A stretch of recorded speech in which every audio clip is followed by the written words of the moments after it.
Even with the British on the cusp of domination, the Japanese managed to find some weaknesses in their position.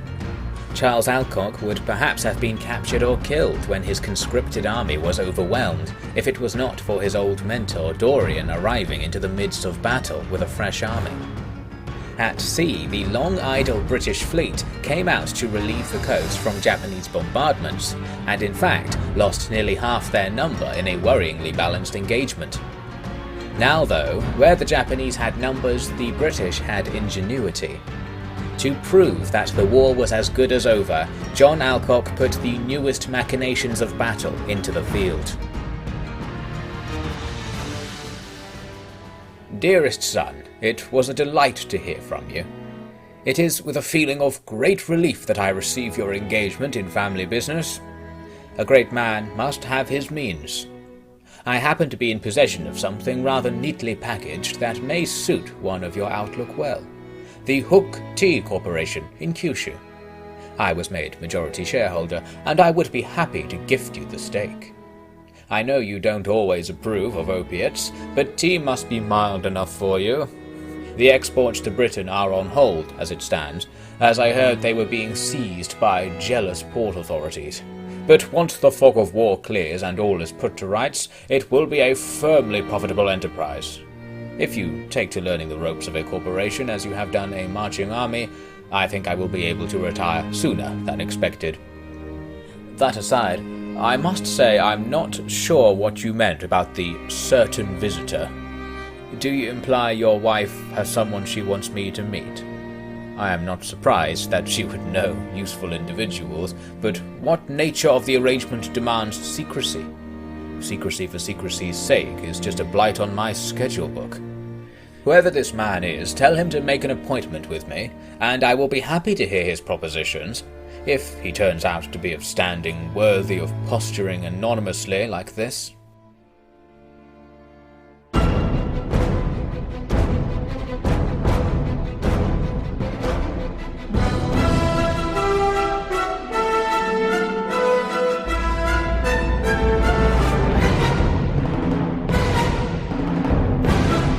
Hello there and welcome back to Honourable Gentlemen. So we're just starting off this battle against the Wakayama.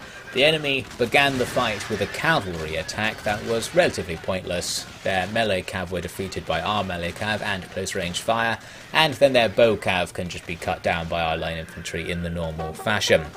Once that was sorted, we can use our Armstrong guns to shoot at the enemy's main formation to force them to attack us. These Armstrong guns are the best artillery in the game. They reload really quickly and they're somewhat accurate. At first rank, at the lowest rank we've recruited them at, they're not going to be especially useful, but they'll level up their accuracy really quickly and become absolutely deadly. Really, it's their rate of fire that makes them useful. There's something else that's going to be affecting the enemy at range, which is a little bit strange actually. You can see among the enemy ranks, some of them appear to be getting hit by paintballs, or maybe they're just having minor parts of their body blown off here. This is the effect of the Gatling guns, our early machine gun type weapon that we've brought onto the field. They actually have a really long range, but it appears their damage falls off quite a lot at range and they're unable to pierce the 1 or 2 armor that those units that aren't really wearing armor technically have in the game's stats. So this fire is pointless, but once the enemy get closer, having a load of machine guns will come in pretty useful. They will be forced to get closer if they want to not get killed by the Armstrong guns, so soon the whole line starts charging at us. Now we open up again with the Gatling guns, and you can see they're just spraying shots all over the place. It's kind of hard to see the damage they're doing because they have such a wide area of effect. They're just spraying the whole enemy army and probably killing loads of stuff. We're going to be quite severely outflanked on our left, so the left will have to work hard, but the rest of the line is going to have a really easy time, especially because the enemy is just charging into melee with their ranged units. They just went for a full charge, and that didn't go very well. The closer they get to us, the more they're going to get machine gunned down. And, of course, we've got our regular line infantry as well, who are also firing and probably helping out in some way. That unit of swordsmen had no luck, and you can see it's also charging across the face of the line. I think the AI is trying to hit the Gatling guns specifically with these melee charges, and that works for us because they're just charging into the arc of fire and being absolutely annihilated with no hope of reaching them. And the fact our regular line infantry and artillery are softening them up probably helps as well. Here's a case where a unit managed to get to our line relatively intact, not charging at the Gatling guns, but even then it didn't achieve much because they took a while forming up into the actual melee after standing around, and they all got shot to pieces during that brief window. Meanwhile, the Gatling guns mow down the last of the enemy's melee troops that are still going for them here. It's just a load of levies with some weird, powerful looking weapons. Not going to help them though, because they're just annihilated at range and we never have to engage with those things. Towards the end, the enemy got some relief because the Gatling guns run out of ammo fairly fast, but they didn't have enough men left to attack our line, so it didn't really matter. They were still putting up something of a fight here on the flank, where our men have been tested. We've lost half of a few of our units, but their army is gone, so their army morale is low. We just need to shoot them a few times to get them to leave. And at about this point, the game actually just gives up on us and gives me another classic Shogun 2 freeze. But we won at that point. I think it froze as the battle ended. So now let's look at the result. It was another 10-to-1-ish ratio. Good stuff. And specifically I wanted to see how the Gatling guns performed. Very well indeed. So their combined squad of about 60 troops killed 1,400 enemies. That's extremely efficient. So now using this new technology, we don't even really need our armies. We can destroy the enemy with small, easy to maintain teams, and this is going to be a sign of the times to come as history moves forward, of course. I was quite surprised because it didn't even look like they were that powerful in the battle. It was hard to tell whether enemies were being killed by our line infantry or by the Gatling guns just shooting all over the place. And the answer was the Gatling guns, apparently. They're more deadly even than they look. The aftermath of the battle means that we can attack Wakayama's capital, of Wakayama, pretty easily because we defeated the stack that was guarding it. So we'll go in. I'm going to use a night attack so we don't have to bother fighting the couple of units standing outside to make this extra easy and completely humiliate the enemy. So that's virtually the end of the Wakayama. They do have one more region and another army standing over there, but since they're so weak, we can just force them to surrender. What did you just say? It fires up to 500 bullets a minute, sir. What? I can empty a revolver's worth of bullets every second? Yes, in theory, sir. But it's very heavy, and you need... I could destroy entire armies! And wait. Why have just one? A Gatling under each arm, and I'll level the legions of bloody Rome itself before my breakfast sausage gets cold! Sir, the recoil... Rip off my forearms right now, Private! What use is there for hands when there are machines like these? Mass-produced destruction!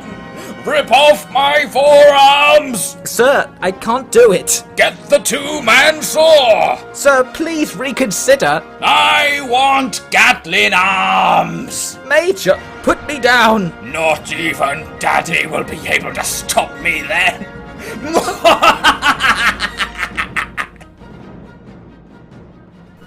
The only other thing I did this turn was capture another castle near Lawrence, just to make our front line that little bit neater. We still need to get Owari there, really, to make an actual line out of our front line, so maybe I'll try and do that. Now, the Wakayama didn't last very long as our vassals. They instantly betrayed us, so that was nice of them. They're not really in the best position to do it, but they're determined. I guess they're trying to make a point, so we'll have to finish them off by the looks of things. Inspired, perhaps, by them, the Takayama, the vassal that we created just north of Mino, also betrays us, and they only have like 2 units, so I'm not really sure what they're hoping to achieve. Dorian, who's guarding the entrance to Mino in an ambush position, actually gets something coming by on the road. It's a Kanazawa force. The bad news is that it's a bad ambush. The map was completely unsuitable for ambushing, so Dorian's messed this one up by the looks of things. I'm forced to stay at a distance so that we're not in the forest and having the trees block all of our shots. It's okay though, because we have artillery. We know the enemy will eventually be forced out of the forest. They'll come out into the open and we'll gun them down. And for the most part, that is what happened. They eventually came over. They were in a strange formation, very much clumped up on our left, so I started moving my right forward to form an echelon to get extra guns onto the enemy to make sure we can cut them down as quickly as possible. And from here, it really was just a case of shooting them until we won. Nothing especially remarkable happened. We come away then with minimal casualties and the enemy army just destroyed. I'm going to leave this ambush here on the road, since it is a pretty good position. The trees happen to go right up to the road, and in this mod the ambush range is much lower than it usually is, so it's actually one of the few places where an ambush can be reliably set up. Anyway, we saw the Kanazawa are still moving armies around in our territory, so we haven't completely cleared things up by the looks of things. As for our traitors up here to the north of Mino, we can easily do this. Charles just moves over to take their one region. That will get rid of the army they had besieging our other castle further to the north. So not a very good betrayal from these guys, and we won't be giving them a second chance since they've proved themselves rather incompetent.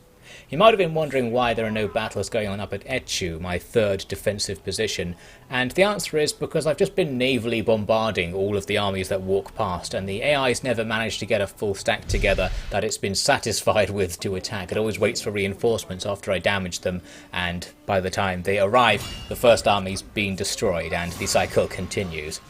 Now down with George and Joss, I mentioned previously, I'm trying to force the enemy to bother defending their capital because I expect there's going to be a unique map and I want to test it out since I've missed out on most of the unique maps in the mod. And it looks like the wait's going to continue. There's also like 3 or 4 stacks waiting around Edo Port that I could attack, but I'm not going to now just for the sake of time. John is going to move out to march on the final Wakayama settlement and perhaps get another battle for our Gatling guns, while Jervis is leaving that theatre to go back towards the capital since some of our other vassal forces are hanging around suspiciously there. Lawrence was able to team up with his reserves to take out one of the Kanazawa armies that's been meddling in our territory, so there we go, one step closer to things looking nice and clean on our front lines. In the Wakayama turn, the army that John was waiting for there just walks past him. He didn't get an ambush or anything. There was also another stack behind him. So that's an annoying setup because his army is slowed down quite a lot by having all the Armstrong guns, so it's annoying to pursue people, and I'm actually not going to bother. I'll just go on to attack their settlement. And then we had another ambush, pretty much identical to the one we saw earlier actually, the same map, and I'm going to use the same strategy. We wait outside, shelling the enemy on the hill until they come down into the open. I tried actually to do the exact same formation change, where I pushed my right flank forwards to form some sort of bowl to get more guns on the enemy, but this time the enemy had their formation much wider than they did in the previous attempt at this battle. So that worked to their advantage. They were able to get the first shot on me because I was actually moving as the enemy got into position. Additionally, some of their melee troops now have a shorter distance to run to reach us, and these guys make it in. A little bit nasty.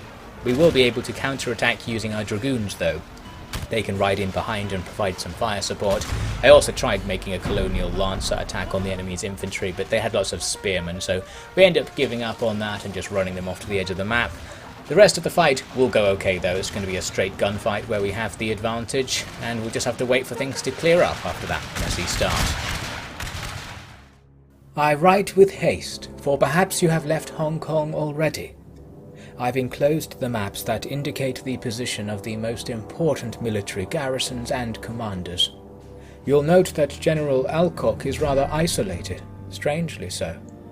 I will provide a warning also. His men are well paid, far beyond that which they expect from the Crown.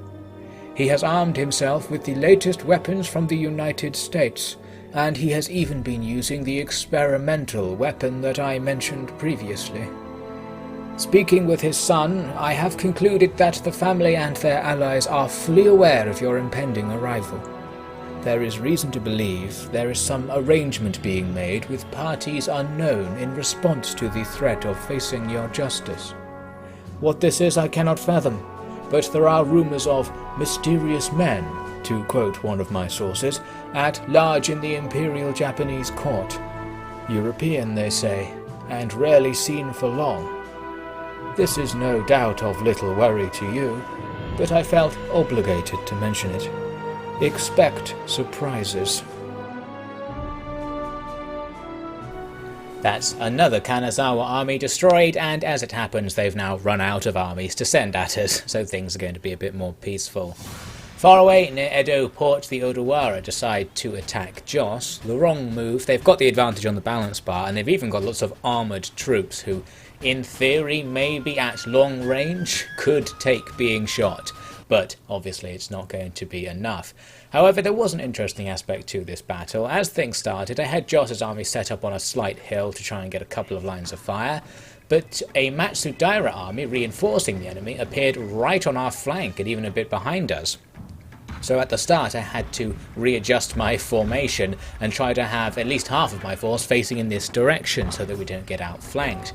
As it happens, the enemy just stood around taking ages to form up, so I did have time to do this, and once our elite troops are in place they can start firing down on the Matsudaira, and now the enemy are in trouble. They'd sent one unit forward to fight with us on its own for some reason. The rest are busy trying to get into some kind of formation.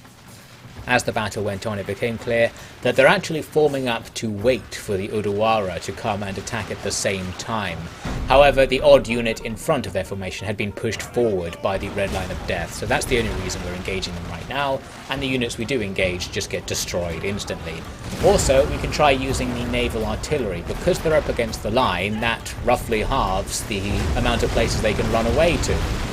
So when these shots rain down, we're going to do more damage than usual, and generally disrupt their formation in such a way that some units may end up walking into range of our line again and getting shot, further weakening this army before it really commits to any sort of attack. So after a while the Odawara themselves come to join the party. Here their cavalry arrive just as more naval shells are raining down. So this I think is what the Matsudaira were waiting for. The Odawara Cav turns to make a flank attack, but because our flank is now really heavily manned due to the Matsudaira threat, these Cav are just absolutely annihilated. The first unit is destroyed. The second two units have a bit better luck because there are a couple of seconds where we're not shooting them at first. And also here we have the Shogun Guard cavalry who tend to be a bit more survivey than other Cav units. Still, a massive volley kills half of them and they kind of lose their enthusiasm as they get close to the line and start walking really slowly. More of them are killed, and overall not an enormous amount will be achieved by that charge. One thing that Odawara have going for them is that they somehow managed to get lots of melee units to successfully charge our front line. Maybe because I had to thin it out to create that giant echelon, we weren't shooting the enemy as much as usual, but as we see, lots of samurai made it into combat. However, they're fighting our elite units who, as I've mentioned before, actually do have really high melee stats just because they're a high-end unit. So they can match samurai and quickly reroute the enemy. My guys are chasing them because I forgot guard mode, but I will bring them back. One pretty nice move from the enemy was they got this tiny set of lancers around behind our line, but my dragoons are operating behind our lines as well, and they just blast the enemy away. Soon we can reform our line ready to receive the rest of the enemy's units. The second stack of Odawara is now arriving just behind the first, and they're just going to be guns down. And you may also have noticed the Matsudaira army isn't attacking us, we're just fighting Odawara separately, which is perfect for us, so we'll just stand here, killing everyone who runs towards us, and once all that's sorted out, we'll turn and shoot the Matsudaira. A good attempt by the enemy to outflank us, but overall, they have messed it up yet again. I suppose the captains have the main spirit of things understood. They've held a fair few walls in their time here. Good. We'll need to have them take over once Tokyo's under control. You mean to say that we will no longer be present? You didn't want to be present, right? Of course not. I mean, yes, I worked quite hard here, but there is an ominous feeling abounding. Business outlook isn't too prime, and being behind enemy lines all this time is rattling, to say the least. And to say it weirdly, here's what I'm thinking then. You take some boys to Tokyo and finish the job. Stamp your name into the cobbles or whatever you want to do with that. By the time Japan's railing with embarrassment or whatever the general wanted, I'll have the fleet ready to make a long haul to God knows where. Oh my. Joss, that is all I could ask for and more. You truly are a gentleman of the most admirable breed, and I am humbled beyond... Alright, mate, button your blazer for a minute. I was gonna do all that anyway just for myself. I'm not your little handmaiden, sorry to say. Of course, I apologise. I mean, thank you. I mean, It's such a confusing affair.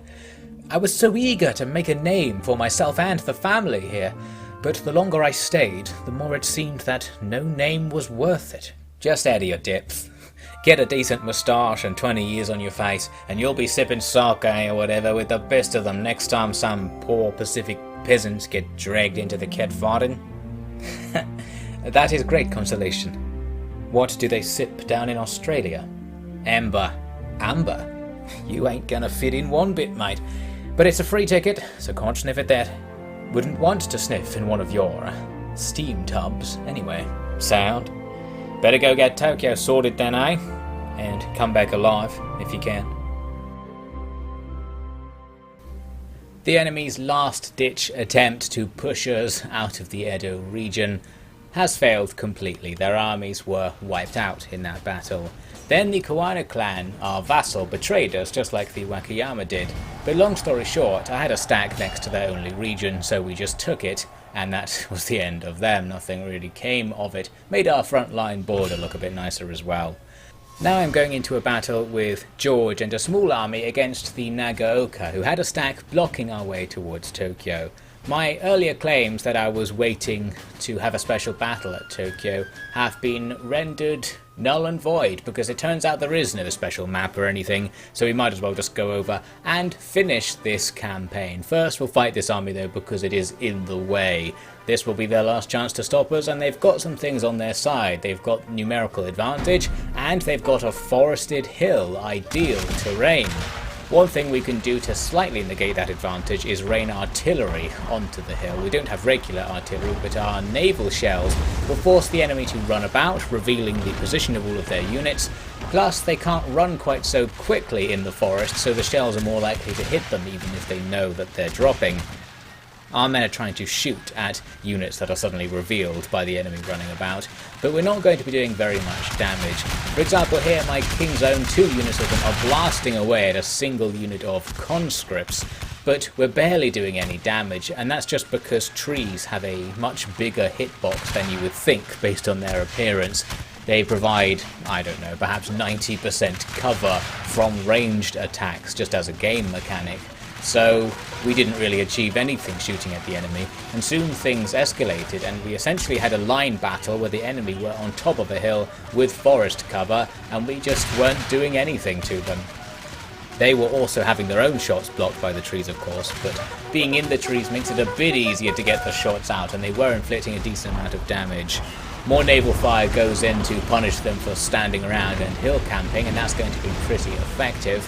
One other advantage this has is that every time we blast their units, some of them are being moved closer and closer to the edge of the forest, and eventually we get some targets who aren't really covered by the trees, so we'll get some more substantial kills against them by attacking. Still, I decided to fall back from this position and not try to attack directly into the enemy's front. Looking around in the trees, you can see we have done substantial damage, and a lot of that was just from the naval artillery fire, but we've taken a decent amount of damage ourselves. Perhaps we would have won if the battle had continued on, but it may have been a Pyrrhic victory. So I decided to move away and do a classic anti-hill camping strategy, one that only works against the AI, I should add. Basically, we split our army up into a couple of different groups. The main attacking group is going in on our right to attack the flank of the enemy army. At first, an enemy unit came over to fight us, and this time we see what happens when the King's Own fire at the enemy with no cover. We kill more than half of them instantly. By the time the enemy are firing back, they've lost virtually the whole unit. I've got some recruits over there as well who are adding to the fire, and that unit routes very fast. Now our troops can start moving up where I presume the enemy's flank is, and every time we discover a new unit, we'll focus attack them with 4 units on 1 and without so much cover. The way it works is that you can see I've got a couple of cavalry units on the other side of the hill opposite to my attacking flank. The AI will always have its army face the average position of your army, so they won't rotate or form echelons or something, or react in any way to you making an attack on their flank like this, as long as your average position is back where you started in the centre, which is where George is waiting around with a couple of units. All that means I can work my way up the enemy's flank and destroy the entire left-hand side of their army in winnable 1-on-4 engagements, with these dragoons actually coming in to help as well by going around the back of the enemy force where they seem to just not draw aggro and shoot into the flanks of enemy units that are setting up to engage my flanking force. The enemy's centre and right will be redistributed to replace units on the left, so you can gradually kill the whole army without having to move all the way in. My units are dancing around and doing not very much, so they actually weren't performing very well, and we were taking heavy casualties making this attack, so at this point we took a little break. Also some Tetsubo ninjas appeared to drive my dragoons away. However, the King's Own started firing at them and that killed a whole load. And since these Tetsubos are chasing after my dragoons, all I need to do is leave them on skirmish mode, and soon the enemy unit will just be decimated. They're still trying, but now that they're out of cover, they're gone. Anyway, back over here, our men just keep wandering up the hill looking for more targets. Can't see any right now, but we know there are still plenty of guys hiding on the top of the hill. Once a few more are in position, we make our attack, and the dragoons return to rear flank the enemy as well. These couple of units did better than some of the earlier ones for some reason. I guess they had a better angle on us. Our men were struggling to kill them, perhaps there's just more cover here. And while we weren't taking much damage ourselves, we did have to get a move on. Let's try and actually kill the enemy promptly, shall we, boys? Eventually I moved the King's Own to be with the dragoons, sort of behind the enemy line. I also dropped more naval fire into the enemy's centre in a scouting sort of way. Blowing up the centre allows us to see that the enemy don't actually have much left in their centre at all because they've been redistributing all of their men. Also spotted a shell, hit some troops and not do any damage there, not sure what's going on. The rear attack from the King's Own didn't go very well because they're stuck dancing again. Not sure what that glitch is, but they just refuse to fire for whatever reason. The dragoons are doing okay though, for whatever reason the AI just wasn't firing at them. And the recruits who came in with my flanking group are holding things down and gradually beating the enemy. At this point we've got parity even without the King's Own, so things are fine. Another volley of naval fire effectively brought the battle to an end. I was just shooting in the general area where I thought enemy survivors might be, and anything that was there just started routing, so now all that's left on the hill are fleeing enemies. We're going to be taking this heavily defended position at last. So the AI did try a little bit there, a slightly taxing battle and a technical one, but still perfectly winnable for our elite troops. Hopefully that will spread more and more fear of our forces at this stage. Now, as I said, that was effectively the final battle. We can now just walk into our victory province and take it, since there's nothing there. So I'll be doing that next time and bringing this campaign to a close.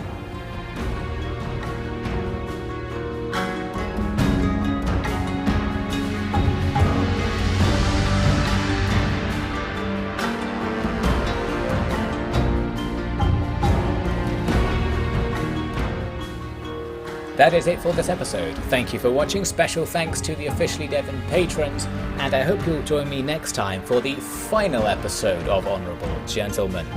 If you're watching this as it comes out, keep in mind that it probably won't be 1 week from now because I like to spend more time on the final episodes, where I'll be trying to wrap everything up and make the story come to some sort of an end as the gameplay comes to an end, which it pretty much already has. So I'll see you in maybe like 3 weeks, 4 weeks. I'll make a post on the community tab once I know for sure a bit closer to the time.